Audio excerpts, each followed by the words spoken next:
Hello everyone, it is I, Matsuda, here joined with the one and only Coleslaw, here to cast Unstoppable Premade, Round 2, Week 1. And for today's Best of 3 series, we have EOD versus Omega Gaming Lunar. How are you doing, Coleslaw? I'm doing really well, and I'm excited for this match. This is the first week we see the unstoppable teams outside of their original groups. So these are two teams that placed near the tops of the original groups they were in. Going head to head, we're going to start to get an idea of just how good the different groups in Unstoppable are going to compare. And that's kind of fun, you know? It makes it easy to say, well, this team had a better record, but maybe they had easier opponents. And so it's up in the air. We're going to have to find out which team's the favorite. It's hard to make an assessment, and that means that we should be in for some interesting League of Legends.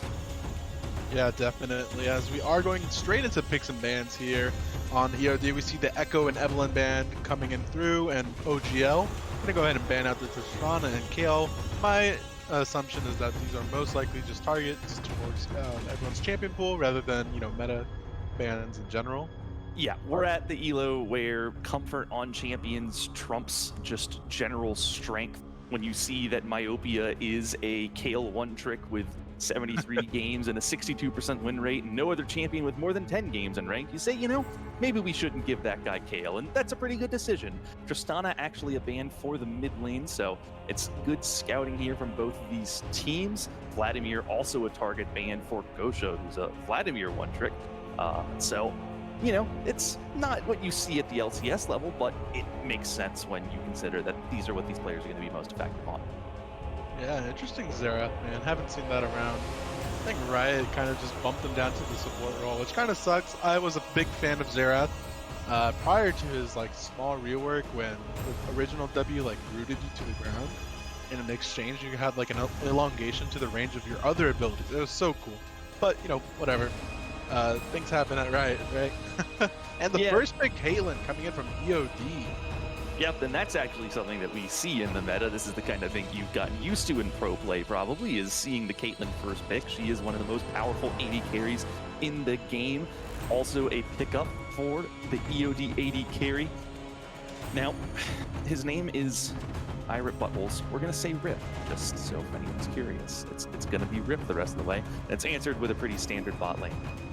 Yeah, Senna Karma coming in right through. We've seen a lot of Senna and some Karma throughout the professional scene here. Just solid picks so far, and we do see the Thresh locked in for EOD, so bot lanes are already locked in. Unless they want to flex the Karma, which I highly doubt. I think she's more suited towards the support role now since they did nerf her damage quite a while ago, and we do see the Olaf locked in for EOD. Yep, and that Olaf is going to be one of Rindo's better picks here. It's just really strong in the jungle as a blind pick. Not the top of the meta once again, but it's a good duelist. He has a good clear speed. He can exert some pressure, and he's kind of versatile because he can go a power farm route and become a big tanky frontliner. That's not really ideal, but you can do it if nothing's happening, and you can just go for the objective game where you solo a couple dragons, take a herald by yourself, and just play PvE League of Legends. Or you can get those axes, get some ganks going. Karma and Senna actually a pretty vulnerable lane when it comes to ganks, so you can get some attention down there. Yeah, EOD so far kind of setting themselves up for a more, I don't want to say early game centric, but they do have a lot of strong, prominent champions in the early game. Olaf is an obvious one. Caitlyn has a very, dominant laning phase for the most part, unless, against some counter picks here. And I think she should be able to, bully the Senna a bit until she gets her souls stacking up. I do kind of like the Hecarim here. A lot of frontline, especially the dive potential with the Hecarim ult. And now we're in the second phase of bans as we see a lot of mid lane bans coming in through. Kassadin off the table for OGL side, and they go ahead and ban out Corki and Zyra.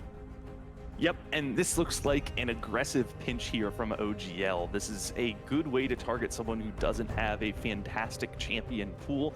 Dr. Kennen does not play that many picks, so when you ban the Trist and the Xerath, and then you ban the Corki and the Zyra, we're looking at him picking something like a Kennen as Dr. Kennen or a Syndra, neither of which really super effective picks for him. Kennen just not very strong in the mid lane right now, and Syndra with a 38% win rate in solo queue. If you're OGL, you look at that and you say, if we can get them to pick that champion, we're pretty happy. So That's what they're going with, and oh boy. Oh man, I guess, like I said, you could have flexed it, and that's what OGL is doing. They're gonna go ahead and lock in the Taric. I'm pretty sure that is gonna be going down to the support role here, and I'm assuming it's going to be Senna. Taric might be fasting Senna, which I'm not sure is relevant anymore. But that's actually interesting. I'm wondering how OGL plan to round out their composition, as EOD locks in the Swain, are about to lock in their last champion for their team comp. And it's going to be very interesting to see what's on the table for this first game for the best of 3 series. Yep, and interestingly, that is definitely Swain top, and that's a blind pick Swain top. With OGL probably holding on to the counter pick for top lane, we don't know exactly where this Karma is going. It can go between mid and top. Hecarim actually can go top lane in a pinch as well, so they've got a lot of flexibility here. They do know that it's Swain top with the Ari pick locked in, so they're going to be able to get some lane matchups that they really want. Karma not particularly terrible into either of those champions, so they're going to get a good winning matchup if they choose to do so, and Akali is going to be able to make that happen. Oh yeah, really nice pickup here from OGL. Now, I do want to pose the question in terms of the laning phase for mid lane. I believe Ari has a fairly easy time earlier on, since Akali's melee champion, and she's not as prominent as she used to be when she first got reworked. Now the bigger issue is, how does EOD respond to OGL, because their chances of winning seem to diminish as soon as Senna starts to scale, as soon as Tara gets a couple of items to help accentuate his advantages that he provides for them, along with the Hecarim dive. Eventually Olaf is just going to fall off as well. What are your thoughts on that, Cole? Yeah, I think we see a bit of a scaling advantage here for OGL. Hecarim does scale into mid-late game very well, as does Senna. EOD's scaling is really resting on the back of the Caitlyn and the Swain of all things. Swain, not an amazing champion as far as late game hyper carry goes, but he can do a lot of damage in a team fight when he pops the Crow Storm, pops the Zanyas, and just stands there. The issue is that that's going to be hard countered by the Dazzling Radiance from Taric, just dropping down that invulnerability for everyone on the team. If you have a Swain in the middle of your team, but he's not allowed to do damage, then everything just kind of falls apart for EOD. So execution's going to be tough for them. They've got some things to worry about, but at the same time, they do have a big range advantage, which is something to point out. It's only Senna and Karma as range champions for OGL. You don't expect this Karma to be going a full damage build, so Senna really is going to have to be carrying the bulk of that range threat from OGL. And as she is a squishy, immobile champion, she can be pretty vulnerable against something like a Swain, against an Ari, against an Olaf or a Thresh. There's lots of abilities that can go and find that Senna. And if Senna dies on OGL's part, then they really struggle to hold ground, to wave clear, and to stay afloat. So though I like their ability to get these late game team fight wins, I'm concerned that if they start falling behind or they get on the back foot, their composition is really going to struggle to get them back into the game. Yeah. I mean, something to note is, also this is going to be a top lane Karma along with a Akali mid. For those who aren't 100% sure, but I'm sure you guys kind of, did some deductive reasoning. So, 2 AP sort of, I want to say bruiser mages, but I mean, I'm assuming Ethno is going to go into a tank Karma build. So that's going to be something interesting for the side of EOD to deal with. And, my guess here is that EOD needs to at least get the first dragon in this game, have a lot of priority on the bottom side of the map, or else things going to get a lot messy if things get into control for OGL. Yeah, I'd agree with that. I think this is a game that is a little bit on a knife's edge for the start, and I expect that whoever pulls ahead early should have an easy time kind of pressing that lead.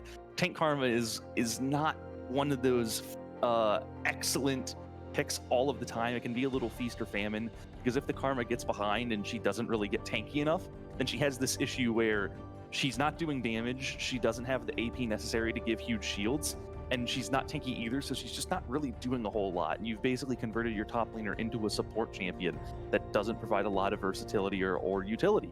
And so that can be an issue. But if she gets ahead, and if the Hecarim or the Akali get ahead, there's just so much snowball potential. An unkillable Karma is an issue for EOD. If we see Etherno just getting up there and farming well and avoiding ganks and really punishing this Swain blind pick, it's going to be an issue. So I think I'd agree that just whoever starts with the lead should be striving to carry it to the win. I don't know if you remember back when Sonateric was a thing in LCS, and they would usually draft Hecarim with it. But just imagine, I think it's called Cosmic Radiance, right? Tower ult on top of the Hecarim, like he just gets a free ultimate and no one can kill him because of Cosmic Radiance, and it just sets up a really good initiation for the side of OGL.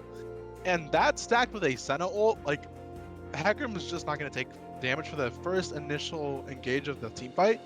And then you have Akali doing some backline work on top of Caitlyn. So, you know, no offense, but this is a lot of pressure for Adam here on the Thresh. You know, he's going to be able to peel for Caitlyn. If Caitlyn dies, then, you know, OGL gets the easiest team fight of their lives, in my opinion. Yep. And that's gonna be the way it goes, you know. It's these two diving champions, and you're right. It's Hecarim with invulnerability going in. He's going to cause a disruption that's going to open the door for Akali to dive in with him. And Senna, of course, is going to be kept alive by the Taric and Karma, who don't need to go in either. So that's the win condition for OGL. But the issue is that that's really the only way they can fight. The only way Akali and Hecarim are ever going to be useful in fights is if they can just go into the middle of EOD's team composition and go all the way. They need to go deep. They need to get onto this Caitlyn. And when you're ahead, that's like, yeah, great. Like, this is easy. We have this clear execution. But when you're behind, if the only way to fight is to go all in, then that could be a problem, because not being able to poke, not being able to trade means these all-ins fail, and when they fail horribly, because if you can't get the damage done, if you can't get the kills you need, then you just start falling further and further behind because you can't pull off these engages, and then it becomes a disaster. So I think that's what you need to look out for. I think there's a lot to look for on this Hecarim, on this Akali. They're kind of going to be the picks that define OGL success. Whereas on EOD, you know, it's just kind of a composition. There's not a huge unified idea here. There's not a wombo. There's not a grand scaling idea. It's just a lot of picks that they decided they wanted to play. And that can work, you know. If you get ahead early and you snowball the game, then that'll do the trick. So that's, I think, the story of this game. It's who can manage to generate the lead that they need, and can they hold on to it. With that being said, we are going to go into a short break as we transition onto the Rift, so stick with us, grab a drink, grab something to eat. It could be a best-of-3 series going to Game 3. You know, maybe it'll be a 2-0. We're not sure yet, but in order to find out, sit down, relax, and enjoy the stream, and we'll be back with you guys shortly.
All right, we're back on the Rift for Game 1 of the series. EOD on blue side versus OGL on red side. And for those who are just joining us, We are going to go ahead and list out the names of each of the players here. So on top lane, we have Myopia playing Swain into the top lane.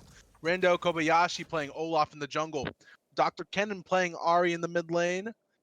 Rip playing Caitlyn in the bot lane, along with Adam on the Thresh support to lock it down for the Team Comp for EOD. Is this my cue to do the Yeah. OGL lineup? That's what it is. My that bad. was a handoff, and I'm supposed to pick up on this. Yes. So for OGL, we have a Therno in the top lane on this Karma top. She has Spellbook. I'm curious, is that going to be tank or is that just going to be like a Karma build? We have OGN on Hecarim in the jungle.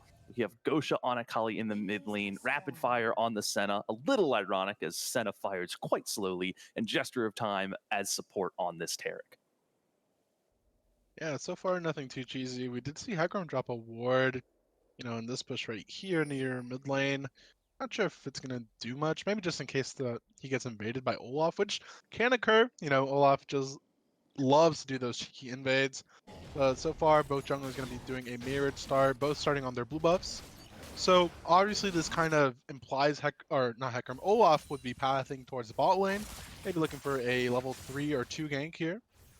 Yep, and I think that's exactly what you want to be doing as this Olaf. It can be really tough to get a kill onto Akali or Karma. As soon as Kali has that Shroud and Karma has her shield, they're tricky to kill. Karma can zoom away at 1,000,000 miles an hour, and that really gets in the way of what Olaf wants to do, which is slow you down and just walk at you. But the Senna and the Taric, both pretty slow, both pretty vulnerable, so pathing down towards there, trying to blow a couple summoners early, definitely the right idea. Yep. And, so far in the ball lane, it's seeming okay for Rapid Fire, which I guess makes more sense in hindsight now that, he's able to get some poke, but they need to avoid the hook. Taric does get hooked, but lands the stun on top. They're going to go for a trade, burning the Ignite on top, forcing the flash and the heal from the bot lane of OGL, and a nice trade coming in here for the cost of Rip's flash. Yep, and that right there is the level 2 power spike. We've all seen it. We've all been victims and the executors of it before. It's just a really potent way to get some early pressure in bot lane. It's really unfortunate. Rip just didn't quite get the trap onto Jester, and I think that was the difference maker there. Had that trap connected after the hook, it probably would have been a kill. Instead, it's just a lot of summoners and the hooks keep hook coming in. Dazzle does land, looking for more damage. Not sure if they're going to get the kill at all, but if anything, this hinders the Senna's laning phase.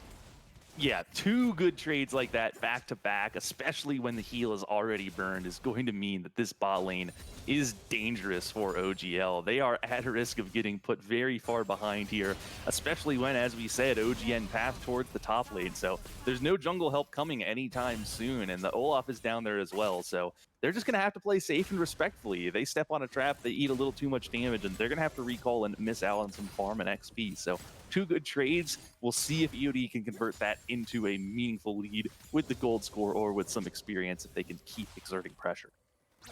Yeah, OGN's playing on the top side of the map here, as we do see a 3-man gang coming in on top of Gosha. Is going to try to escape.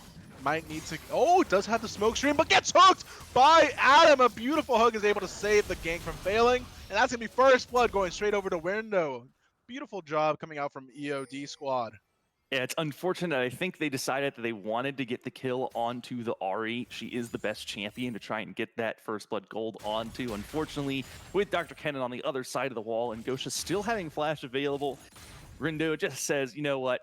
Rather than risk it, let's just make sure we secure this kill. First blood is more valuable than burning the Akali's flash, so they do pick that up, and you take those. It's first blood, it's a wave denied, it's some extra experience, and an Olaf starting to snowball. Oh yeah. And I think it's the cost of a little bit of XP, but that shouldn't be too bad for Adam. He does get caught by the Senna Snare, but he's going to take a bit of damage as punishment. But overall, the laning seems to be fairly even for the bottom side of the map here. Rapid Fire is not doing too bad, despite, getting a lot of pressure earlier on. Yep, so here comes Hecarim. Yep, OGN is on his way, pops the Ghost, gonna look for the Caitlyn.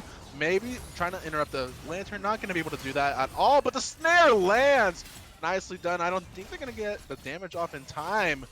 And that's gonna be a lot of return damage, and Rapid Fire's in danger here, needs to be careful, as they should be making their escape, but they're taking a lot of punishment damage here from Rip.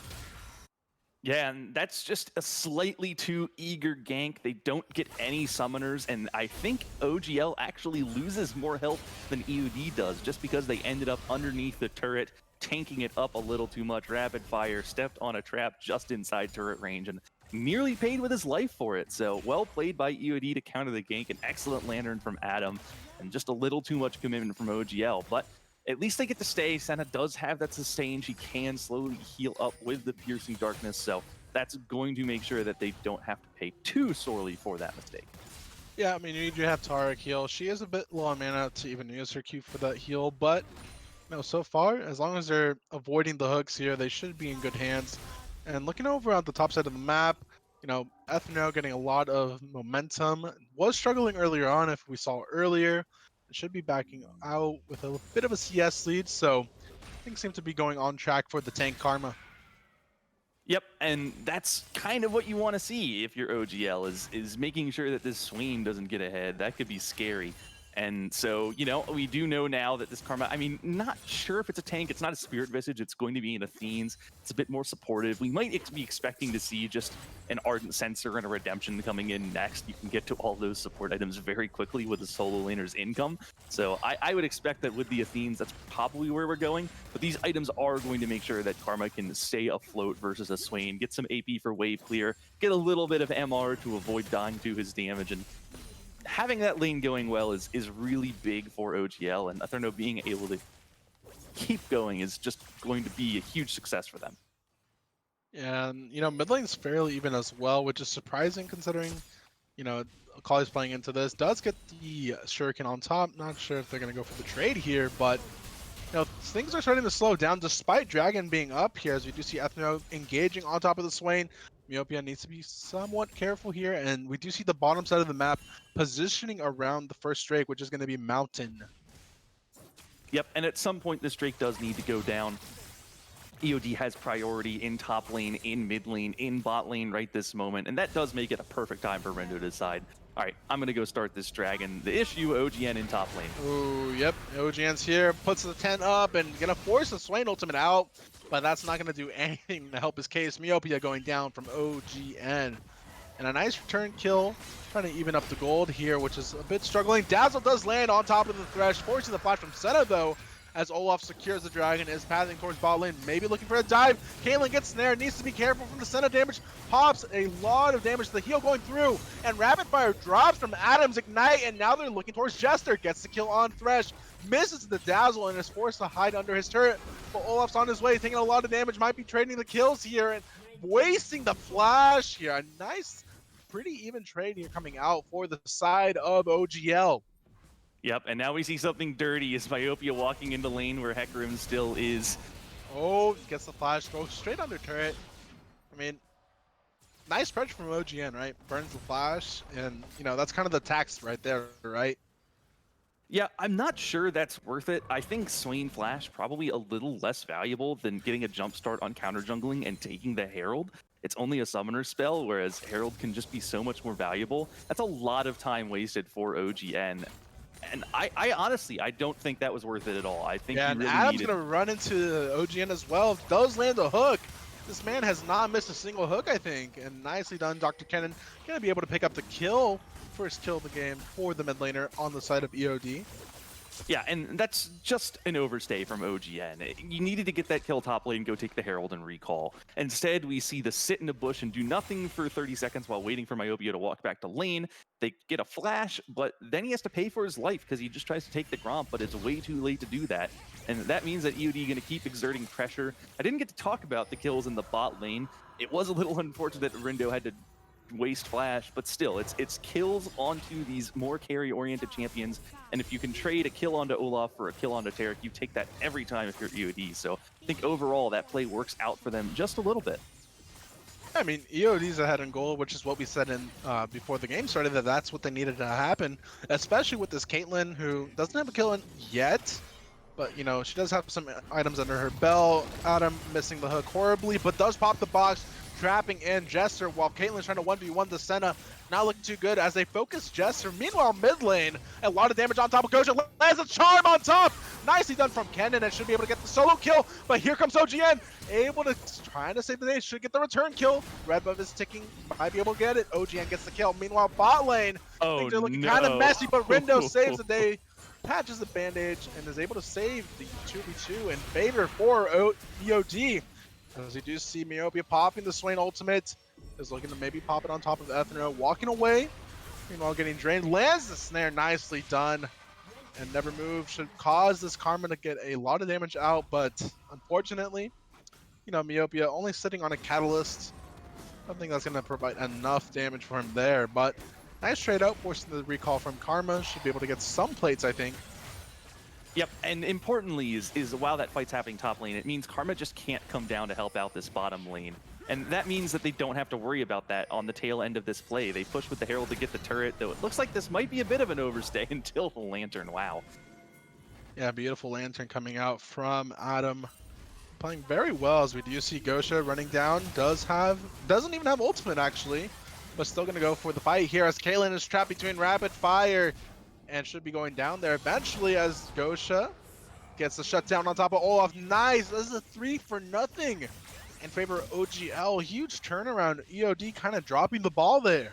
Yeah, and I mentioned, it was Myopia going for that play, made sure that Eterno could not teleport, except then when Eterno recalled and teleported in, that was the issue for EOD. They needed to respect that Karma teleport more. They didn't. It was a good punish from OGL, seeing that they could get that flank teleport off with that ward. And as soon as Karma showed up, that play was going to be a disaster for EOD. And OGL able to clean that one up super easy. Just another overstay here, pushing it a little too hard, and OGL realizing that and capitalizing on it. So well played by them. Yeah, I mean, this game's going back and forth. EOD still has a gold lead, but I think the next Dragon's definitely going to determine the tempo and who has control of this game. As a nice bit of damage from Dr. Kennen going on top of Gosha. Going to be able to force him to go back there. Yep, and you see this Ahri just really starting to exert some pressure in this lane. The range advantage wasn't a huge deal early on, but now that the GLP is completed and all of these abilities are starting to do a lot of damage, it can be tough as an Akali shoved under turret to try and wave clear. The good news is that we're kind of exiting the laning phase here. You can start to send the Senna mid to answer these things. You don't need to force that Akali into a matchup that can be tough, and that means that it's not going to be too big of a detriment. But we do see EOD setting up for the Dragon. OGL not quite in position. Looks like they're thinking about it. You can see OGN walking down towards it and changed his mind, instead going into his red side jungle. So I think that Dragon should just be EOD's. Yeah, I guess they want to give it up. They do have all ultimates on deck for it. Maybe they didn't want to gamble for it. Not a lot of item breakpoints on their side. Meanwhile, Olaf should be able to solo that as they apply pressure mid lane. And Ahri going to be on the bottom side of the map here. And that, just like that, 2 Dragons for free going straight over to EOD as predicted. Nice. You get your Olaf, that's kind of Olaf's job, right? Gets the first 2 Dragons typically. And from then on, you're just kind of hoping your team has enough gold resources to, allow you to win, right? Yeah, and it's what you can do as this Olaf. It's been a success, You're starting to pressure Soul. I think it's a good call from OGL not to contest as well, because they are a little behind here. If you get 5-for-0 wiped or hard lose a team fight on that Dragon, it can turn this game into a snowball. But when they know that they have this scaling advantage, they can try to play for a little later on in the game. No reason to throw the game for a second Dragon. They're just going to take it slow. Play it chill. That Dragon, not a huge threat, because the first Dragon was taken relatively late. The Soul isn't going to be coming online too early, so they say, you know what, we'll just keep farming for now.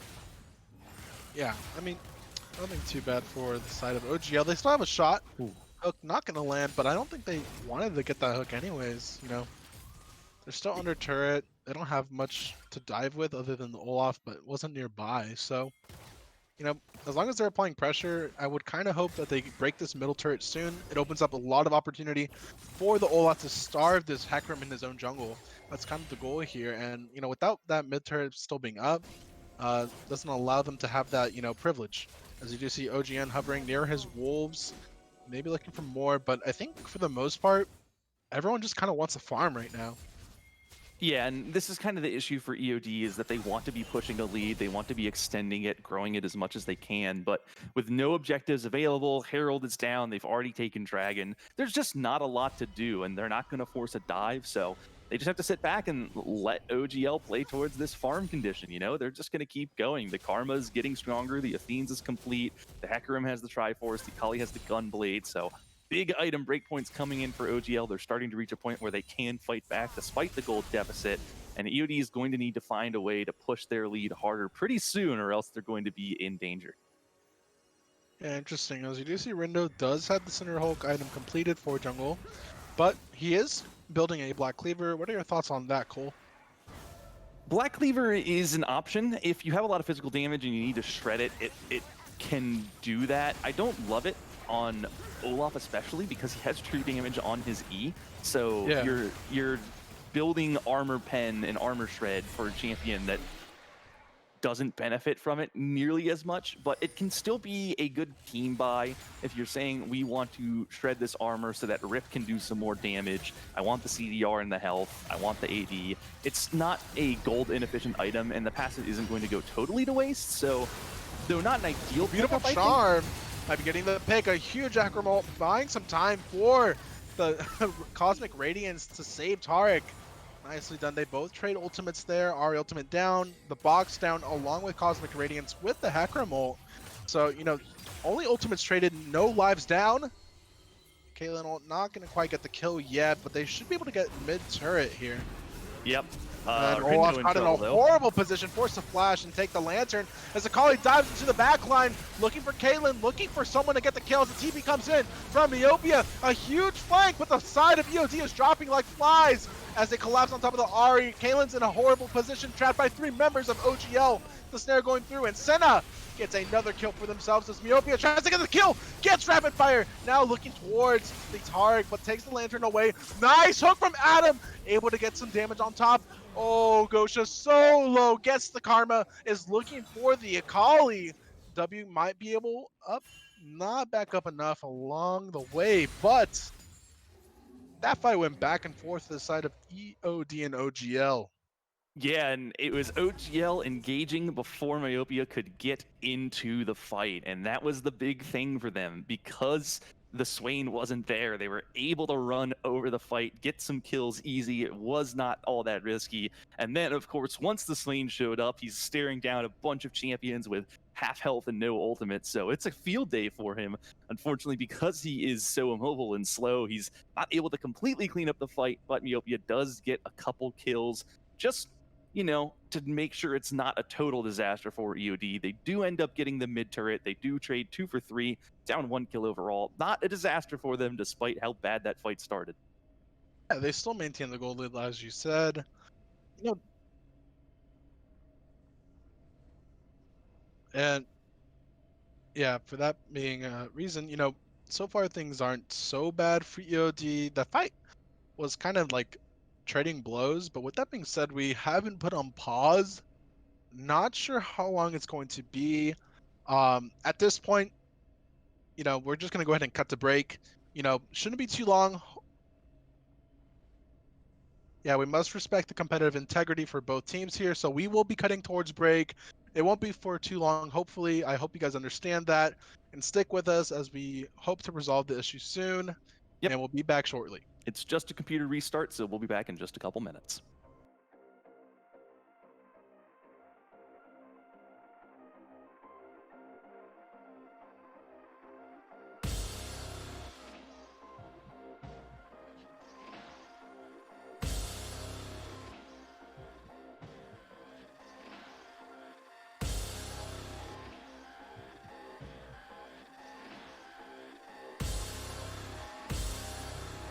Is that all you've got to say?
All right, we're back. Like I said, it was going to be a short break. Thank you for understanding.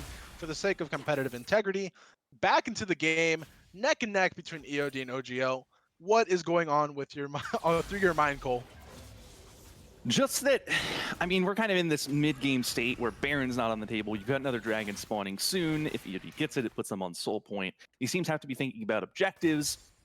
We've got a bit of a turret lead here. That top turret can go down soon. So if you're EOD, those are the things on your mind. We want to force the issue of soul. We want to force the issue of that easy to knock down top turret. We want to really start to take over this game because they need to convert their small gold lead now into something that they can really run away with, or else they're going to be in trouble getting outscaled. And OGL, on the other hand, you know, they don't want to give up things for free. They want to slow this game down a little more. They want to try and keep EOD from doing what they want to do. Hold on to that turret. Deny this dragon if they can. We've got both teams in the area fighting over a blue buff and the dragon, so we'll see who's able to get those. Yeah, now they're doing the traditional dragon dance, as you know we all know and love. Nice bit of poke coming out from Kennen. Gonna get a lot of damage through, but you know the Senna heal gonna negate that. Beautiful hook from Adam, pops the box, a huge initiation as Akali gets into the backline. Kalen's doing a lot of damage, double kill for Rindo, and now they're turning their heads towards Akali. Gosha needs to be careful. Oh, the Caitlyn almost getting the kill, and Swain should get the shutdown. A huge collapse from EOD, all set up from Adam's one hook on top of Ethrino. Yep, and the issue for OGL there is that Jester of Time just didn't quite have the Cosmic Radiance. It came available a couple seconds after he went down, so they got engaged on before they had that key defensive tool, and when we see the Hecarim and the Akali diving in, but without that Turret 4 protection, it's not going to work. They don't have the damage, they don't have the invulnerability, and that's a disaster for OGL. They just forced the issue a little too impatiently. They were not the stronger team at that moment, and then they got engaged on. That means they're going to lose the dragon, they're going to lose 4 kills, they're going to lose their bot inner turret, the top turret falls down during that, and what was a small lead for EOD is now becoming concerning. They're on soul point, they're at 5.5k gold, they're dangerous, and they can start looking to really close out this game with Baron coming up soon. Yeah, like you said earlier, you don't want to get on soul point, but you know, OGL cannot get that third dragon now. Huge advantage from the side of EOD. They have soul point. They have a 5k gold lead 20 minutes in, which is huge. So things are starting to look very slim in terms of OGL finding success, but that's the thing with Premade Unstoppable. You know, nothing is impossible, you know? Yep, I think the one thing I want to highlight there is just that OGL kind of forced that fight when they didn't have to.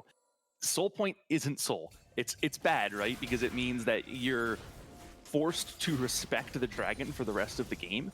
But if you force yourself to respect the dragon earlier already, then you're not really solving the problem.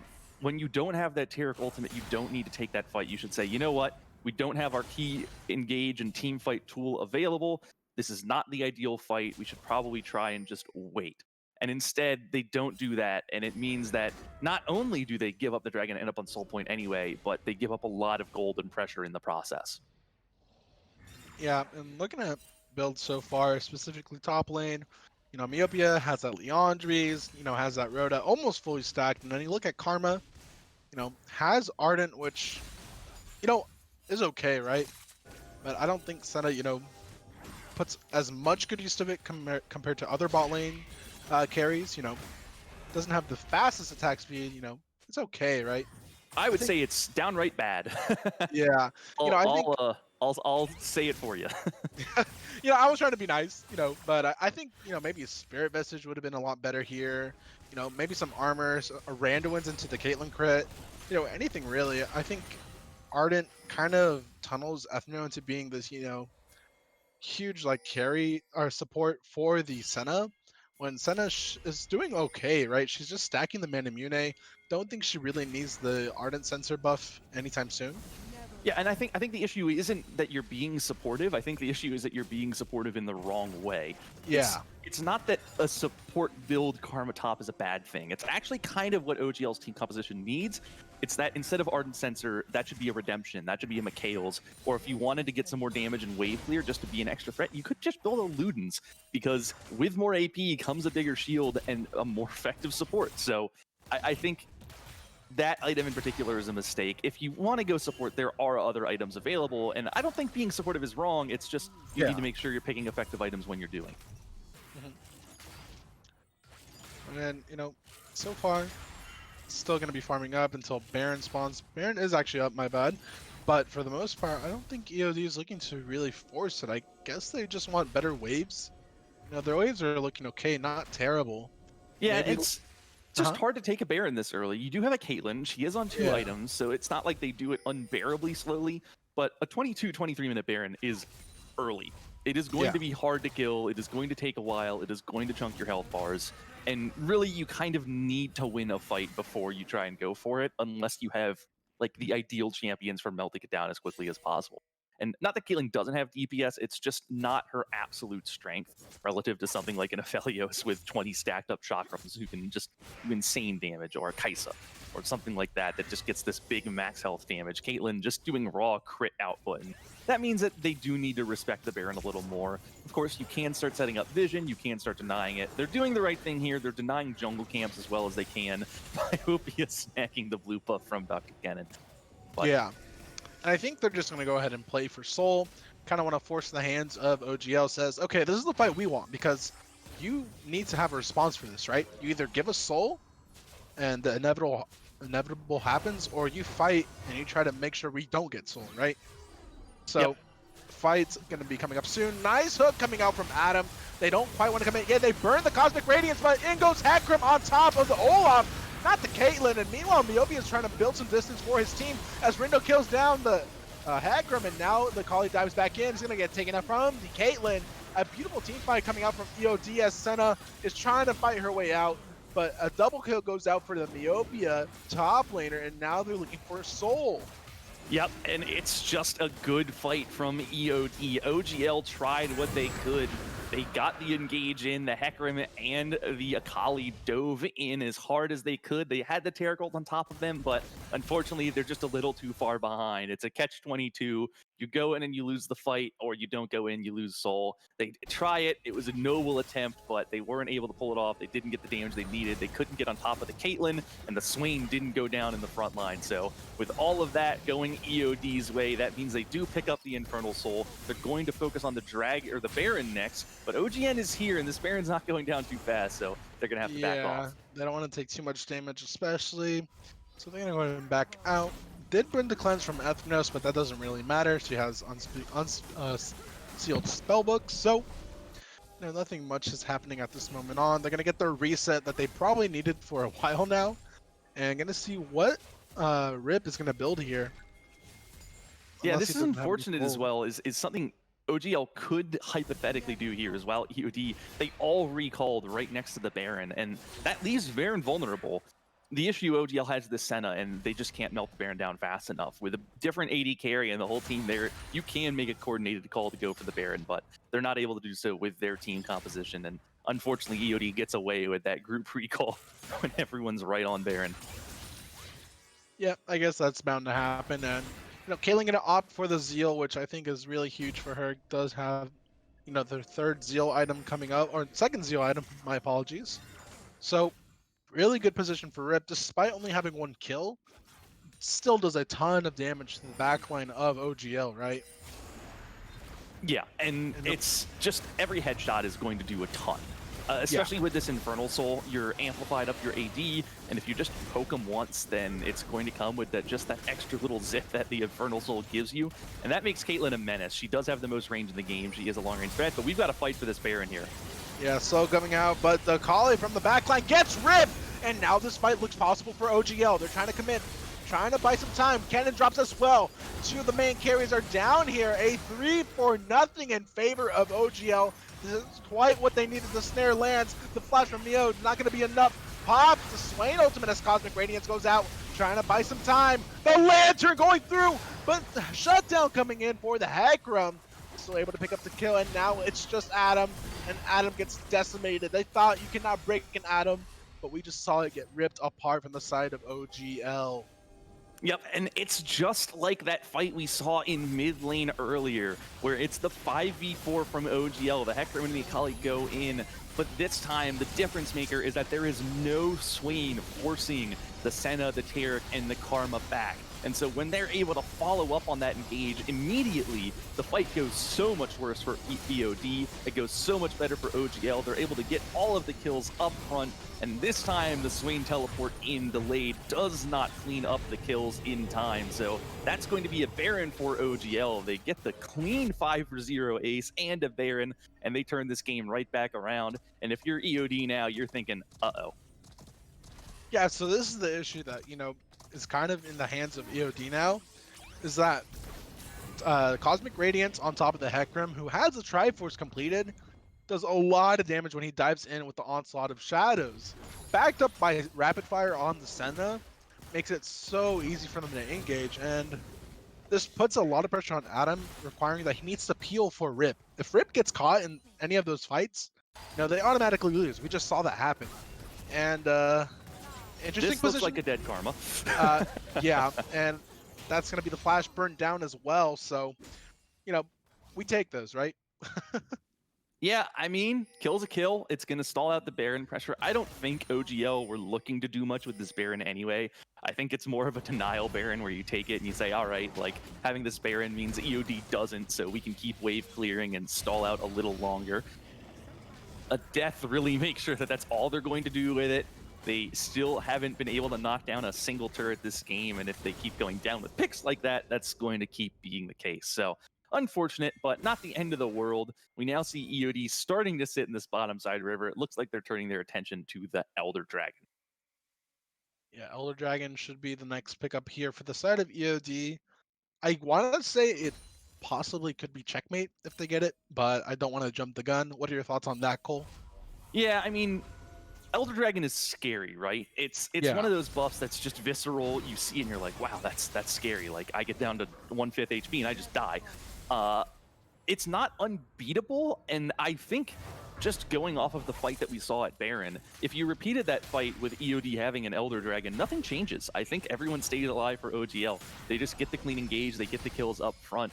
And that's kind of the power of their composition, is that if you can start the fight and pick up the kills at the start of the fight, you don't really lose much health. And so that's a concern, but if EOD plays it right, if the Swain is actually there to start the fight off, then it can be a problem. The nice thing about Elder Dragon, though, is that it does leave you vulnerable to wave clear. I don't think EOD can dive. I don't think they can force fights themselves. I think they really kind of need to wait for OGL to go in on them. Oh, Onslaught of Shadows on top of the Caitlyn. Oh, beautiful Lantern from Adam! As they're trying to peel from the Caitlyn, Senna ult does a lot of damage as Akali gets a kill. Rip goes down. Ghost is now on the backline on top of the Thresh. Meanwhile, the Swain ult is trying to buy enough time for the side of EOD. Pops it. Does a lot of damage. Rindo takes out Jester. Now they're turning towards Akali. Ghost just goes down. Now it's just OGN on the run. Ethno does take down the Swain as well. Trades are going down blow for blow. Ari's trying to finish off the Hecarim, but the Senna heals too much, and Adam is at least trying to kill the jungler, but it's going to be an ace going in for OGL as they turn towards the Elder Drake.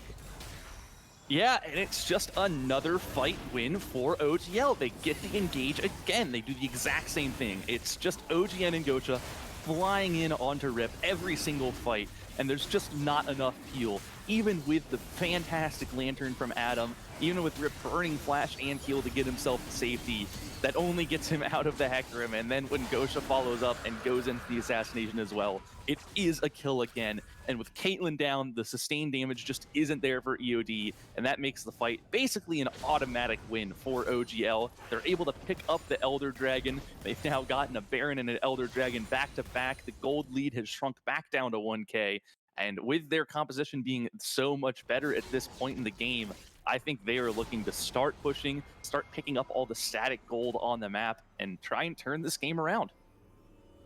Yeah, so EOD went from being in a very comfortable position to where now they're in a position in the game where it looks like Rapid Fire is starting to outscale. Should be actually outscaling. The Caitlyn is up 2 levels. Does have the rank 3 on the ultimate, which is huge for Senna. Yeah, and just, I mean, everything's kind of working their way. You can see this Karma providing so much value. You know, we criticize the Ardent Sensor, but Though it's not perfect, it does still do a lot for you. It does give you the extra heal and shield power. And that attack speed, or the attack speed steroid and on hit damage, though it's not amazing on Senna alone, when you're able to do the Mantra E and get a shield on everyone on your goodbye Dr. Oh, Penance. rapid fire gets a pick from downtown. That was very cheeky. Continue, my bad. Yeah, as we were saying before, the Ari just got exploded. When you have that on everyone on your team, it can provide some serious value. At this point, I think this could be a game. Yeah. This is an Elder Dragon team that has outscaled. They're pushing. They're knocking down turrets left and right. They're the stronger team. The Ari is dead for another 25 seconds. EOD need to do whatever they can to hold on. Yeah, Cosmic Radiance going through. They're trying to burn down the Hecarim, but at this point, things are looking very bleak for the side of EOD as the down goes Adam. Bursted down from the Senna, gets her revenge. I think she gets the in-game mission now too. Nicely done as Miopia trying to run away. Pops the ultimate. Should be. Why did he pull her back in? She was out of range. Oh no. Miopia just caused himself to death. Rapid Fire gets another kill. And that should be game one going towards OGL. A huge swing. Going from the brink of extinction to finding their way out from the depths of defeat, and now they're looking towards the Nexus turrets, trying to dive, going on top of the Olaf, and Rendo's gonna go down. Rapid Fire is legendary on this Senna. Yep, and this is close. I think they actually are going to back off for now, with Rip coming back alive. They've just picked up like 7,000 gold as a team. So backing off to take an objective and recall is actually the safe play here. Make sure that you can spend all of the gold in your pockets. You've got 3,000 gold on the Senna and no less than 1,300 on anyone else on OGL. So they say, you know, we can all pick up at least half an item. Our Senna can pick up a full item. We don't need to try to force this issue right now. They're going to go to Baron. EOD is here for the contest. And if there's a way for them to come back in the game, it's going to be right here. Never mind. Yeah, that's a dead Caitlyn. Dazzle lands on top. Gosha picks up the kill. Meanwhile, OGN's on the back line. They shred him through, and oh no. Yeah. This is like 18 plus stuff happening on the screen right now. Like, ooh. Yeah, kids need to turn off their eyes, bro. This is not okay for them to see. I was hyping up. I'm like, you know, this is their chance, and then Rift dies. Yeah, like it just hurts to watch if you're EOD. Like, this is a huge tilter. What do you think is going through their minds as they're going to go through game 2? You know, this game's practically over. Yeah, I mean, it's not practically. It is over, my friend. Yeah. We've got 4 people dead. Minions at the Nexus turrets. OGL do close it out with that last team fight win. You got to start looking towards game 2. What can you do differently? What went wrong? How did we lose this game? I think we saw the Swain coming into fights a little too late. We saw a Caitlyn that didn't itemize defensively enough to deal with a Hecarim and an Akali. And with those 2 things going wrong for them in a couple back-to-back fights, that was all it took for this scaling composition from OGL to take over and turn the game right around. Yeah, definitely. And man, game 1 going straight over to OGL, but if you're EOD, you are mauling, right, Cole? Yeah, that's a pretty tilting loss. You know, you're up by 5k gold. You pick up the soul. And you're like, all right, we're up a lot of gold, and we have all 4 dragons and an infernal soul. We should win this game. We have a Caitlyn. And then you lose. Like, as soon as they got the soul, they stopped winning, which is kind of the opposite of what you expect. So yeah, I mean, that's upsetting. You're not supposed to lose once you get the soul. You're supposed to say, okay, good game, we win. We have a dragon soul.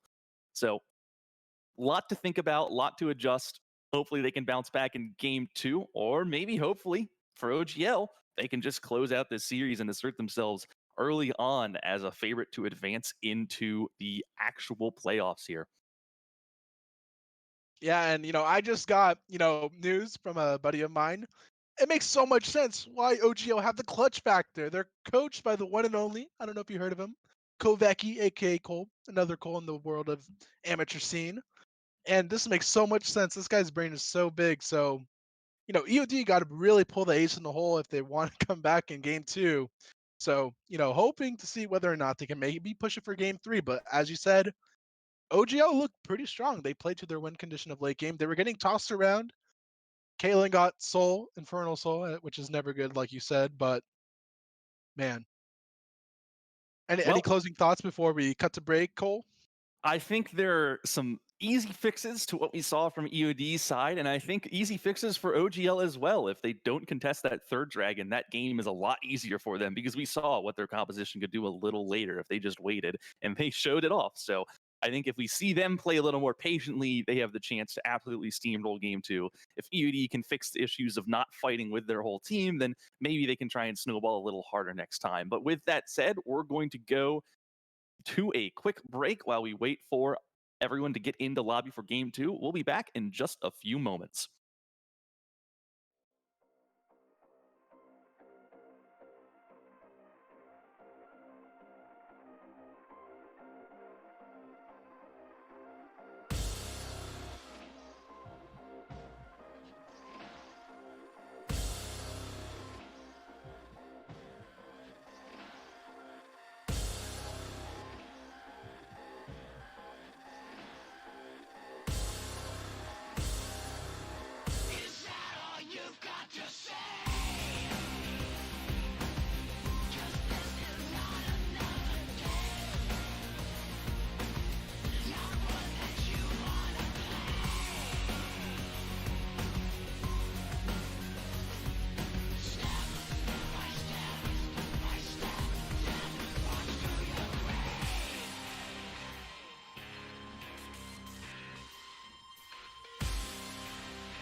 Welcome back, everybody. Here we are, game 2 in the best of 3 series. Premade unstoppable.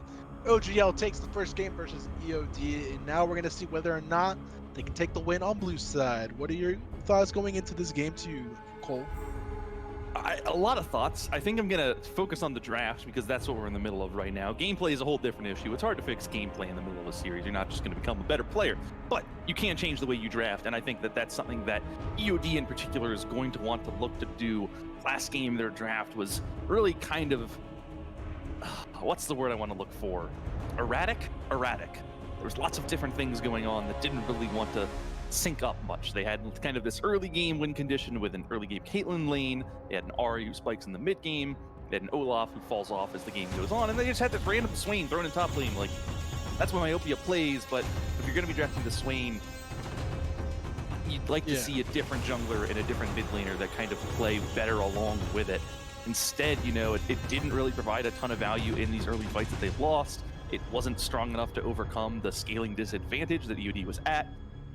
OGL, I think they can say, well, let's just run the same thing back. They're going to ban off the Caitlyn because that was an issue for them in early laning phase. I think that's a good adaptation from them. But they can say, you know, like, we drafted a scaling comp and won very hard, so why don't we just go again? Yeah, but this time they're not going to have the salty run back. Senna is going to be banned from the last ban of EOD, and they first pick the Karma. That's interesting coming up from OGL. I guess they want to show that they can play the Karma a lot better than EOD did, and we just have to wait and see, as we are waiting to see what EOD are looking to pick here. You know, bans were kind of the same, except the Caitlyn and Senna being new additions for the first round of bans, so it'll be interesting to see as EOD opts for the Taric, locks it in, and now we wait and see whether or not, you know, it's too bad Kalista got nerfed. I was actually a huge fan of Tard Kalista. I always have been. And then Riot's like, you know what? Kalista got her good 2 months of fame. Now we nerf her. Yeah, and I think the issue as well with Kalista especially is that at this level of play, she's just not a good pick. It's just too hard. Like, if a Platinum 80 carry is playing Kalista, if they were a good Kalista, they'd probably be in Diamond, is kind of the way that tends to go. So that's one of those things that you have to deal with. You know, same thing goes for Azir. It's kind of the same philosophy of, like, it's just hard to be effective on that champion at this level. So I would be shocked to see a Kalista ever picked in Unstoppable. Instead, we see a Zac, which is an idea.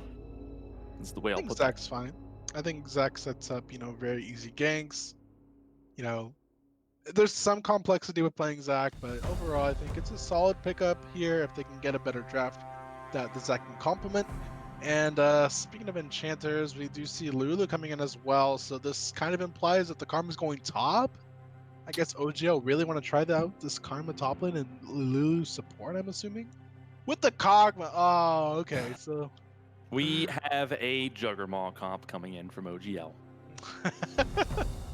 You know, I haven't seen a team pull this off in a long time, so very interesting to see whether or not OGL can make this work.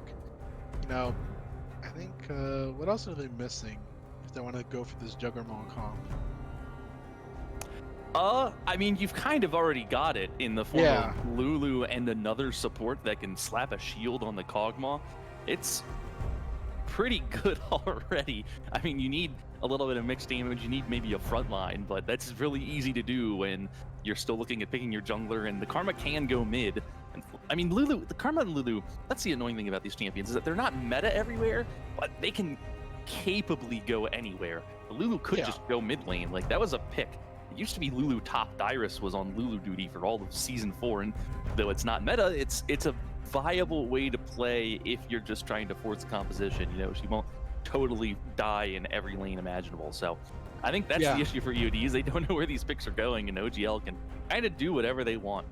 Yeah, I mean, a couple seasons ago, Lulu was like the classic LeBlanc counter because, it was like when Time War Tonic was super broken, and he just would build Corrupting Potion, and LeBlanc basically could not play the lane. It was really funny. I remember a collegiate team, UCI, used to play it, I think, back when they had their International Collegiate Cup run.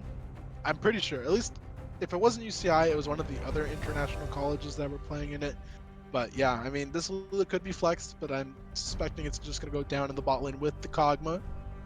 And Now these bans coming in, the Zerath was from last, as well as the Corki. And now EOD does not want to deal with the Hecarim. I guess they have some traumatizing feelings towards it, and we do see the classic Kassadin ban as well. So now this leads me to, wonder whether or not they're going to pick up their mid laner first, and they do. I was going to say maybe they want to save it for, their counter pick.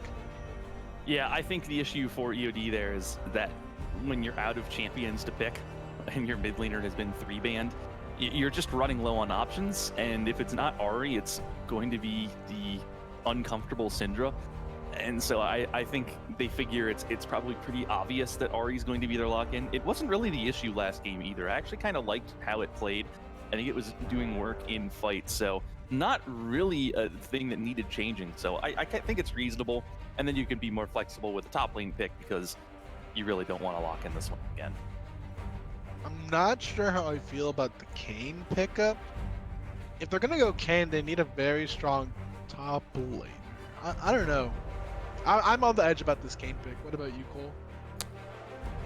It's a pick. It exists. It's a thing. We've seen it a little bit, even at the highest of levels. It's not a perfect pick in a lot of situations, but I think it kind of does what OGL needed to do if he goes red Kayn, in just being a disruptor that can dive into the back line, go untargetable for a few seconds, make EOD worry about it, threaten the Jinx a little bit, and then just die. I mean, he doesn't need to carry fights. You've got the Kog'Maw in the back line, so as long as someone can go in front and form a disruption, that's really all they need. And I think Kayn pretty good into Zac is the idea here, because he's able to kind of keep up with Zac. He can get those red orbs from the Zac. He can actually interrupt the jump with a well-timed W. So there's a lot going there. I agree that it's not ideal, but if it's what they're comfortable on, it's not terrible in this situation. I mean, it's weird. Like, it's not the stereotypical jungle that you want with a Juggernaut comp, but it'll work in a pinch. Yeah, I mean, the issue is that you pick Kayn with, like, I'm pretty sure 3 weak lanes. Kog'Maw, Lulu, not very, strong in the early game, obviously.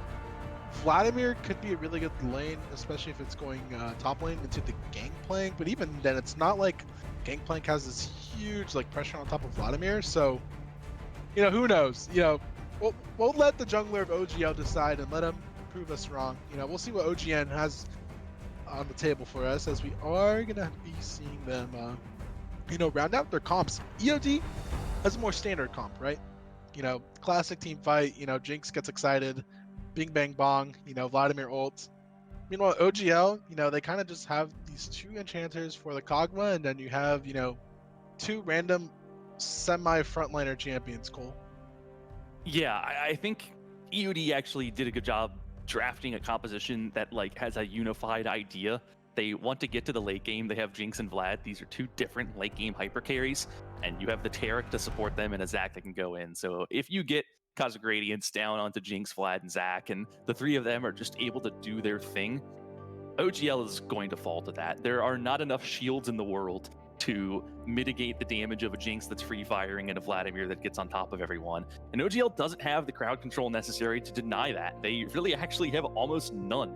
There's a Karma root, there's the polymorph from Lulu, and a knockup from Kayn. But other than that, it's just slows. So that can be an issue for them. So if EOD are able to get these late game team fights, then they'll win.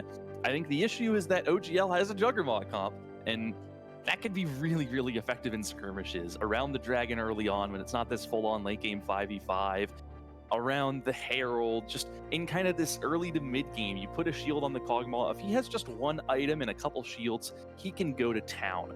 And so OGL, I think, as weird as it is when they have kind of this hyper-scaling AD carry and 2 supports to beef them up, I think they're the ones that need to play a little faster here. I don't think the Kog'Maw and Gangplank are going to outscale the Jinx and the Vladimir, and I don't think they have the front line necessary to disrupt EOD's game plan. Yeah, so the only issue is, how does Kog'Maw, position against, people like Zac, Vladimir, diving into the backline, right? This is all up to whether or not Lulu and Karma can just keep this Kog'Maw alive, which sometimes it's very hard, and this Lulu needs to make sure she can polymorph the Vladimir. able to put the shields before Zach CC's the Kog'Maw. Like, that's a lot of threats on the side of EOD that kind of makes me worry for this, Juggernaut Kog'Maw, team comp that they've drafted for themselves. Yeah, I agree. I think I like EOD's draft just better here. I think they've got easier execution. I think there's just too much pressure on this Kog'Maw to perform in this team composition. And Gangplank, not exactly easy to pull off either. They've just got a lot of difficult to play champions and a difficult to play composition.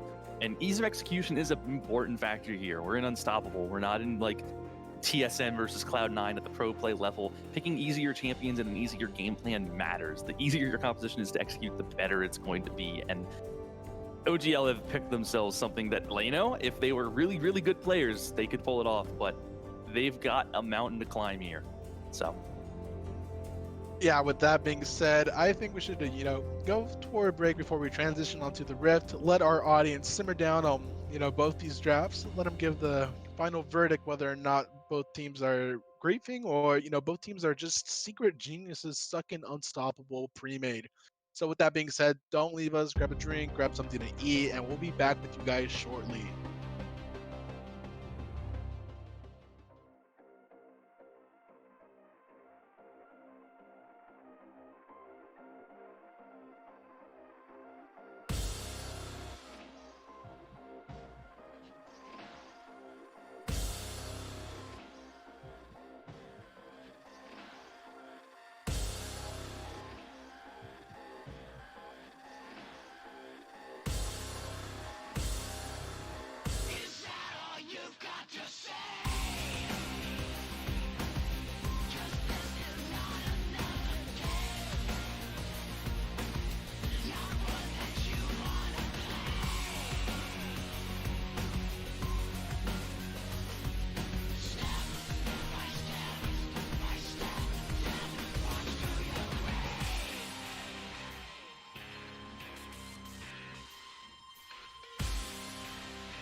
Welcome back, everybody.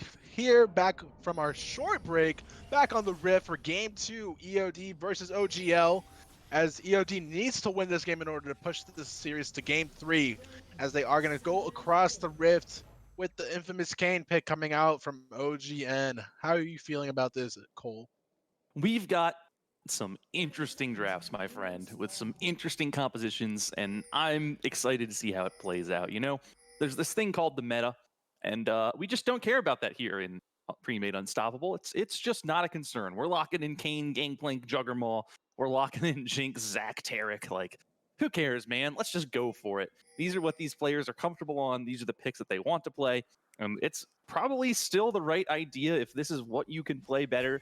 Better to play like this Ahri mid instead of something more meta if Ahri is the pick that you're best on and practiced on. And so that's what we're seeing a lot of here. I think it makes for more interesting gameplay. You kind of get to see these play patterns and compositions that you're not used to seeing at a high level. You know, it's not just another Ashe Sentinel lane. It's Kog'Maw Jinx. Sure, Yep. Ashe was available. Don't need that.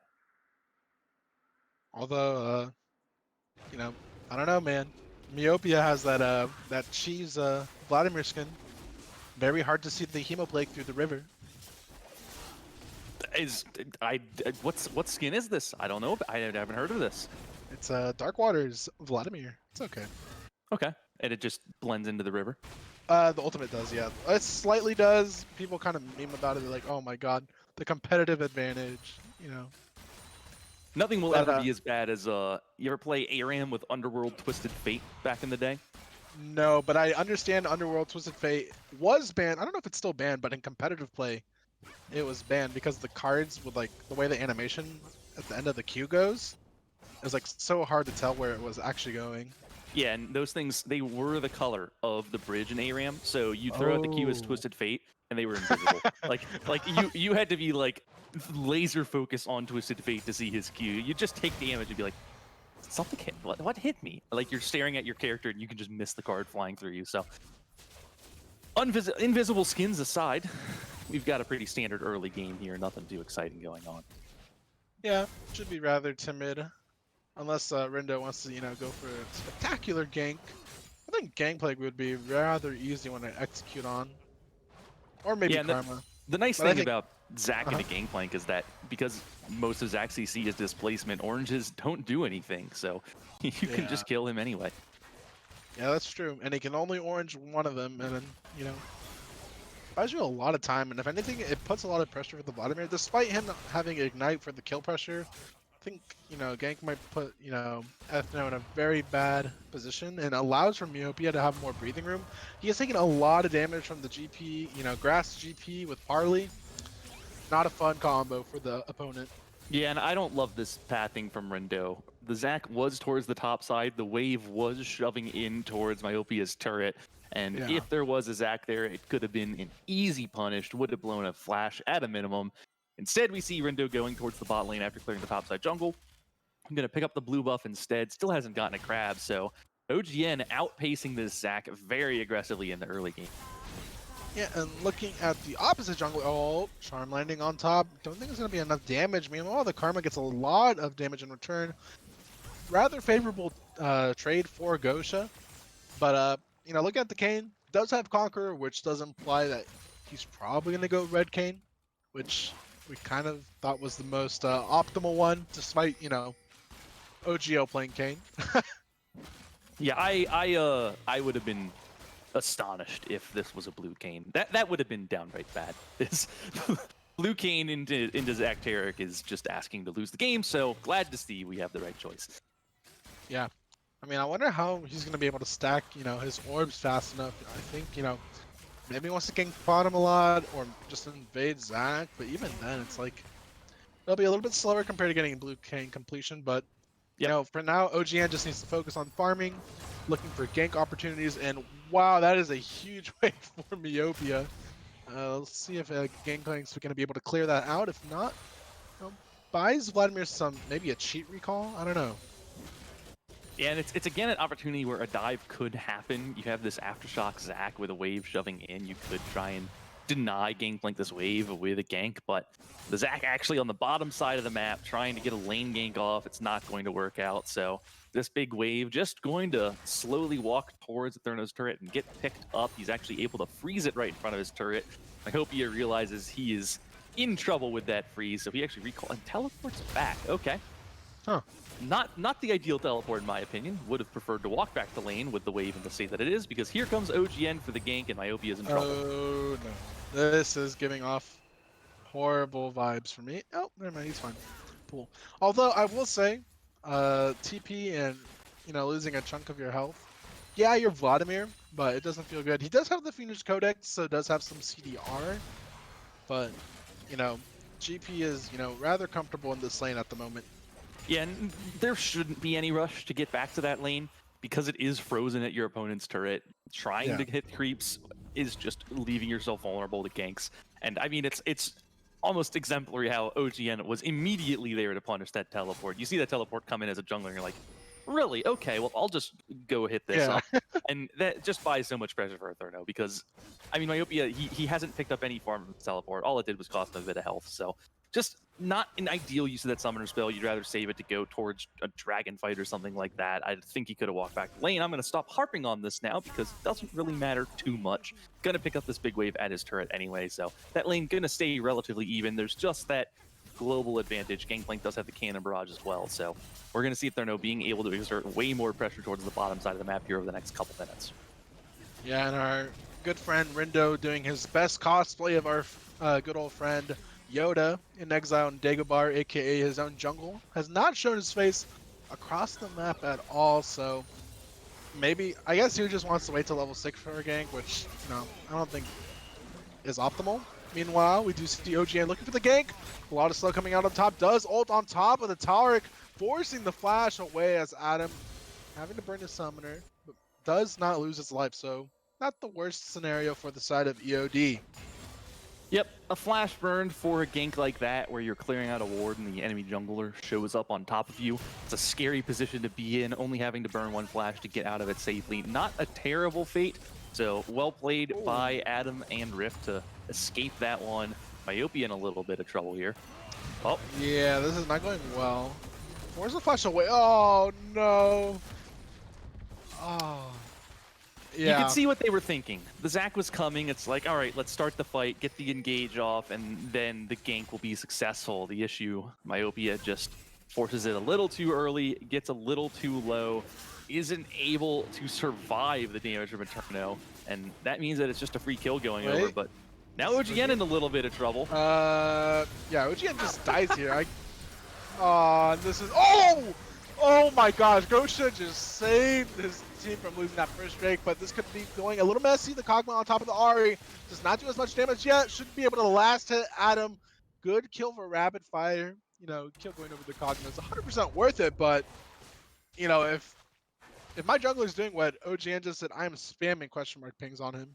Yeah, you can't solo a dragon as a pre-form, pre-items level 6 Kayn. It's just not something that champion's capable of. You see his health bar getting way too low. You need to call your bot lane over to help out with that. You know that Zac is top lane. You know that your top laner has teleport as well. There's no reason for you to risk it in the way that happened. It's fortunate for OGL that they are able to secure it anyway with that big Karma Q. So that's really the savior there, but unnecessary risk, and they do pay at least one kill for it. Yeah, definitely. But, a solid gold lead coming out from OGL. They have around a 1.2 gold lead in their favor. Meanwhile, the Gangplank is going to be crashing the wave under the Vladimir, which is to be expected. Vladimir does have a atrocious laning phase, and now GP does have the Executioner's Calling, which, if you're Miotopia, you're crying on the inside. Yeah, the healing reduction, a really good pickup into Vlad. It's just a really excellent way to make sure he can't sustain as well. This is something that the League of Legends community at large has been harping on for a while. Is people picking up healing reduction when they shouldn't, or not picking it up when they should. We've all kind of started to learn, early Executioners pretty good, early Merlinomicon pretty bad, and it's good to see, at this level even. We've got good itemization choices. That's the proper buy into a Vladimir lane. And it's going to be a big part of this Gangplank continuing to exert pressure onto the lane. As we do see Rindo looking for a gank, I guess he's just going to walk across mid lane, minding his own business. Yeah, that's kind of a mistake too. No reason to do that. You don't get anything. You're just exposing your position. But, I mean, maybe if the concern was that Herald is going down immediately, you'd say, I'm okay giving up information. I want to get there as quickly as possible. I still disagree with it. Yeah. Zach has been pretty invisible. Have we even seen Zach use an E on a champion yet this game? I don't know. Well, he did E on top of the GP, but that was way too late when Mio died. Yeah. Honestly, like I said, Rendo's cosplaying Yoda, Exiled in Dagobah. Just, he's chilling. You pick Zach for the E. You gotta knock some people up. That's that. You launch yourself in. You have the elastic slingshot. You do some damage. You get the gank off. That's the whole point of the champion. Power farming really not the dream on Zach. So it's a little disappointing to see it not working out so far. There's just a lot of wards and a lot of lanes that aren't in the right position at the time that Rindo shows up to them. So it's been difficult. Vladimir possibly dead? No, he's fine. But that was a lot of minions. Yeah. I don't know. All right, lane gank 2.0. Rindo gonna be spotted out on that ward, sitting on top of it, sweeps it. Yeah. Okay, we know. More time wasted for this poor Zach. Man, I guess Rindo just doesn't get to play the game. He gets to play PvE. I guess, I don't know. If I wanted to play PvE, I would have played like Persona or something. Yeah, and the issue is that if you're gonna play PvE jungle, like at least you can get some objectives. Like if you pick Udyr PvE jungler, but you'll at least secure some dragons and maybe a herald or two. The Zach hasn't secured anything. It's no dragon, no herald, no ganks, just sadness. And we see a fight breaking out on this herald now. Both teams are here. They know what's going on. Yep. Someone gonna do something? Zach, elastic slingshot. There we go. Able to go on top of the gangplank, but forcing the flash of Ethno as he does pop the cannon barrage. Nicely done. Able to get on top of 3 members now. Maybe looking for a re-engage. The Kane does ultimate on top of the Zach. Targ ultimate gonna keep Rindo alive with a sliver of HP. Oh my lord. He even had passive, so very unfortunate. OGN gets taken out. 0-2 on the Kane. Not the best position for him to be in. Yeah, and that was a very well-timed Cosmic Radiance. It's one of those abilities where if you hold on to it and you don't use it too soon, it can really force the opponent to play in weird ways. They can't overcommit while it's available, and so you see OGL hesitant to take that fight, and then finally the Cosmic Radiance comes in, and it's just not going to work out for them. So EOD picks up a kill onto the Kane. Another clutch thing there worth pointing out is that Dr. Kennen was tagged up and at risk of going down to Kane ult, but he used a flash and his ultimate to get over the wall and out of sight so that OGN could not use it on him. And that kept him alive and made sure that no one on EOD went down. Of course, they are going to have to trade this dragon. OGN hauled towards it after coming back up, and there's going to be no contest for that. Yep, and that's going to be 2 dragons going straight over towards OGL. Nicely done from them. Now they, have a bit of a head start. I would wish OGN, had a better position himself as a jungler, but not like his, opponent jungler is going to be doing much to, fight against him. Yep. So I think a couple dragons is good. It's what you need if you're OGL. Of course, your win condition is still this Kog'Maw. That's kind of the focus. It's a little sad that they don't have the Kog'Maw snowballing. This EOD bot lane has been playing relatively safe. They're actually keeping up in farm and not exposing themselves to much. So rapid fire not going to be popping off just yet, and that's what OGL need. And they're against the clock. We did say it already, is that there is this big scaling advantage. Jinx is going to be a monster with a Taric to support her and a Vladimir in front as well. So gonna need to keep being more dragons for OGL, and we're gonna need to see this Kog'Maw actually do something. Yeah, definitely, and I believe it was no, it's Infernal once again, so RNG is on the side of, I guess, both teams kind of want Infernal Soul. Just imagine Kog'Maw with Infernal Soul, so much damage. But then again, Jinx with Infernal Soul is a nightmare. No. For OGL. And did you see that? Yeah, the blue buff actually got taken up by the Cinderhulk. No blue buff for Ahri. Sad days. I think he autoed it once. Might be the case. Because Sunfire doesn't last hit it, right? Sunfire will leave it at 1 HP. Yeah, it'll leave it at 1 HP. So he had to just auto attack it. It's unfortunate. That's the prank, I'm a manaless champion, but my blue. Gotta get that CDR and the elastic slingshots that he's not using. Gotta save it for next game. I don't know, man. Yeah, and we've got a lane gank for a lane that isn't here. Come on, Rindo, what are you doing? Well, No, I mean, no, we okay, won. never mind. Never mind. He What's drops the going Herald. on? Okay, okay, Rindo drops the Herald. Should be able to get first turret for his team, I think. Yeah, I mean, Yes. could have done Hopefully. that Herald a little earlier, or could have not shown yourself. It was one or Yeah, I the was other. gonna say, yeah. Did neither. Now we've got the But Kane here. it still looks like the Kog'Maw's in a horrible position. Does dodge the dazzle. Meanwhile, Kane is finding Rindo. GPO coming through. And Cosmic Radiance able to save the HP bars of Jinx and the Taric. Nice knockup coming in through as well. Ross completion, I think, is done here.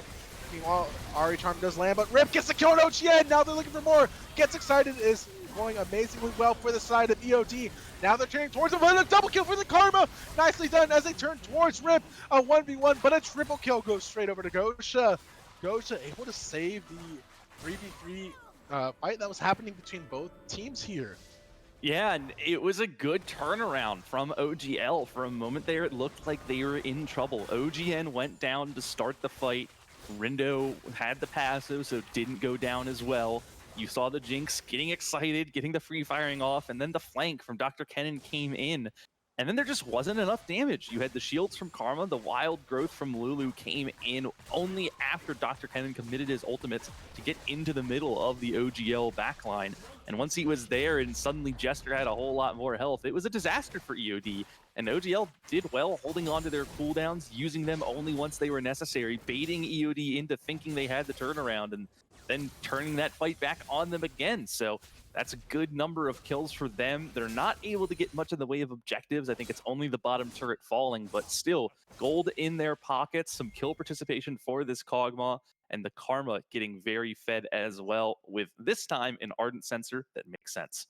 Yeah, definitely. And now we do see on the top side of the map, GP still holds that CS lead. Vladimir finally completes the Proto Belt, which is a semi-item spike. I think nowadays I see Vladimir's mostly rush into I always forget the name of the item. Oh, all that thought does Proto Belt. Maybe looking for a trade against GP, but does have the Executioner's Calling. But I'm trying to think of the item. Ooh. It's made out of the Wisp. Movement speed, a lot of AP. Spellbinder? Yeah, Spellbinder, my bad. I see a lot of Vladimirs build it. Obviously, Proto Belt, will forever be useful on Vladimir. But, from what I've seen, a lot of the Vladimirs prefer to go Spellbinder into the decap.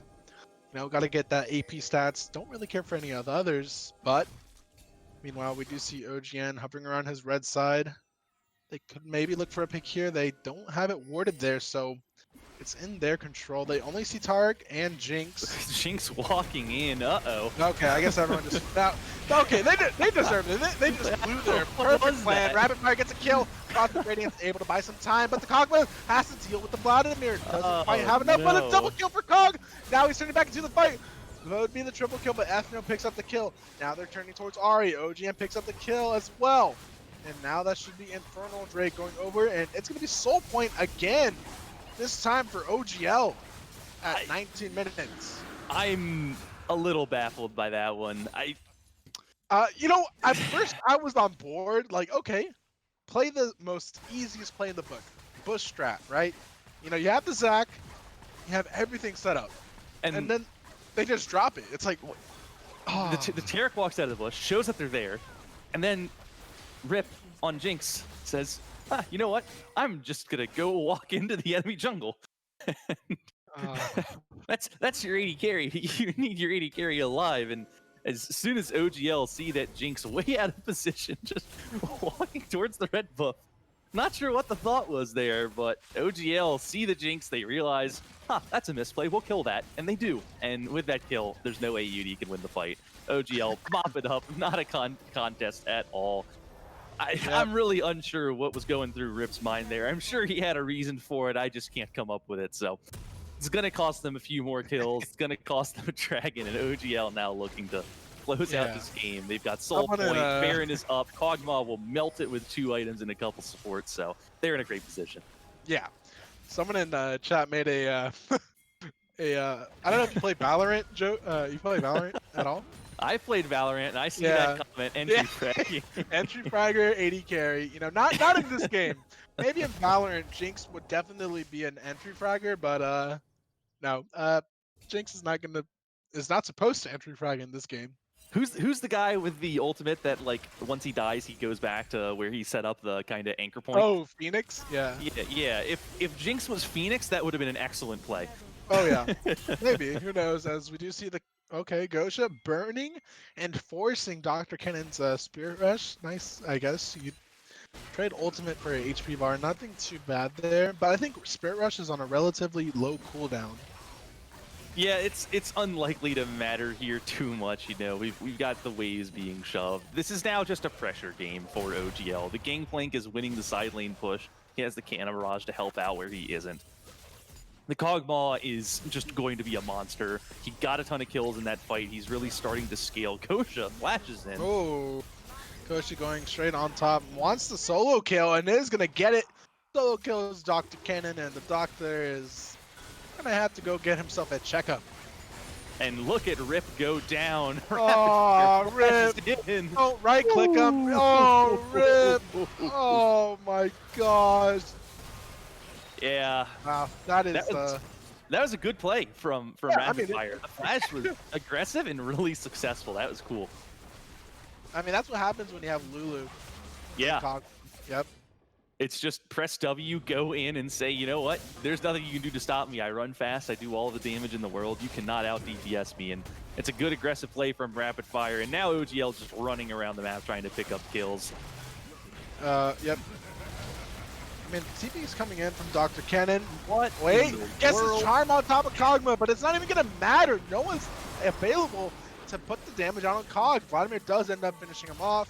And, you know, the cost of one carry for, you know, two players, you know, is an okay trade if you're OGL. And now is it just that trade, though? Yeah, never mind. It looks like it's going to be more as Kane does look for the knockup. Is going to go on top of Vladimir. Nice third Q coming out from Mio. But GP's just going to slice and dice on top of the Vlad. Meanwhile, Gosha's just silently pushing the bottom side of the map. Here's the issue. Rip there was no gonna karma be dead. in any of that. And it was a 5-for-2 win for OGL in, I mean, it was a delayed 4v5, but effectively a 4v5 at the end of the day. Yeah, and I don't know if you've noticed. This is getting really bad. There are two Ardent Sensors on one team. What are your thoughts on that, Cole? You're handing me the easy softball, which is if you look at Ardent Sensor, you can see that it's unique passive and it does not stack. So unfortunately, Ardent Sensor not gonna double layer. I mean, you could say, you know, we want 100% uptime because we'll do a Lulu shield and then a Karma shield and we'll alternate. And like, maybe if you're Galaxy Brain, that's the right idea. In general, I think it's just better on Karma though. And I think if you're Lulu, you say, my Karma can apply Ardent Sensor to the entire team. I should probably just build a different support item, get him a Kales so that Kog'Maw doesn't have to worry about a Taric stun or a Jinx. I still think Lulu keeps it. I don't think Karma needs it. Yeah, right? it's flexible. I mean, Karma doesn't need to do damage here, so we're talking about this. We've got a Dragon Soul coming up. Itemization not going to be the difference maker here for OGL. They're going to win this game regardless of what they build to support champions. So yeah, Dr. Cannon forced to burn the Spirit Rush as Vladimir goes on top of the Kog'Maw, forced to go into Golden State. As Zach is trying to buy some time, but Ethno gets a kill with the Cannon Barrage as OGM finishes him off as well. Cosmic Radiance is way too late. Only available for Adam, and that should be a game-ending play here. You know, they get the Dragon, you know, just run it up the base, tap it in, and this looks like a solid win in favor of OGL. Yeah, it's just over. I mean, normally you like as casters to be like, what's the way they can come back? Is there a chance? The answer is no. There's no chance. That's an Infernal Soul Juggernaut comp. It's a 6-1-10 Kog'Maw. The Gangplank is 807. He's a monster in his own right. This is a formality. We're waiting for OGL to do what they need to do. They've got an inhibitor. They're going to be able to get this Baron reset, and they'll probably just push it down mid and top and end the game. I don't think EOD has a hope of being able to fight them. They're honestly going to struggle to wave clear the Baron minions enough. It's going to be the concern, and Infernal Soul. Even if the Baron wears out and doesn't do the thing, it's just that unlimited scaling. It's the perfect soul for Kog'Maw, so. Oh yeah. And I don't know, like this game at the end of the day is like, I think OGL is playing okay, right? I think props to them. They're able to, you know, really capitalize on Kog'Maw getting a slight lead. You know, and they're playing to what their comp does, right? It just super buffs this Kog'Maw, makes him a disgusting threat for EOD. But I think the real issue is like EOD, I don't want to say they had early game advantage, but all 3 lanes on the side of OGL were relatively weak side. And you're playing Zac, right? Like, I think you at least make an attempt for the gank, but nice knockup coming in from Rindo. Don't think he's going to do much here, but the Vladimir is trying to go on top of Exhaust, puts him down, double kill for the Kog'Maw, looking for more. It's a triple kill. No Penta available as Gosha did take it away, and that should be a GG on the side of OGL, and they're going to go ahead and go out with a surrender vote. Going to go ahead and just want to go eat dinner early for the side of EOD. Congratulations to OGL winning the best of 3 series for Unstoppable Premade. Yep, and that's a big win for them. We're in a format where it's 4 team groups, and the top 3 teams in the group make it to playoffs. So picking up a win here in week 1 makes it very likely that you'll punch your ticket. It's almost overwhelmingly likely that they'll do so unless they drop both their games and every team in the group ends up. No, wait. I'm really bad at math. Yeah, if every team in the group ends up, if it's 2-1, 2-1, 1-2, 1-2, then they can end up in a tiebreaker if EOD goes 2-0. That's the only way. Is worst case scenario for OGL is that they end up in a tiebreaker at 1 and 2. So 1 more win, they'll clinch their berth. EOD not out of it yet. When 3 out of 4 teams do make it into playoffs, they still have a couple more chances to pick up a win or 2 that they need. As long as you can beat 1 team, you've got pretty good odds. So they're not in too much trouble just yet. I think we can say OGL convincingly the stronger team today, but anything can change at this level. Could just be that Juggernaut comp was popping off because that's what they wanted to play today. And EOD can come back with a different draft later on. Maybe they can bounce back next couple weeks. So well played match by both teams. Congratulations to Omega Gaming Lunar, and we'll see you all next time. Yep, thank you for those who watched. I appreciate you guys taking out the time of your nights on a wonderful Saturday night to, you know, check out the Risen channel. Always a big pleasure to work with them. Shout out to Risen as always, and shout out to our producer Mikey. You know, you don't hear him on the mic often, but you know, this guy's a tank when it comes to producing these Risen streams. So without him, we wouldn't have these wonderful streams for you guys to watch. So, you know, shout out to Mikey. Thank you for those of you who came out to watch and support as always. And there's been Matsuda on the mic. And I hope Yep. you guys have a wonderful night. Yep. We'll see you all next time.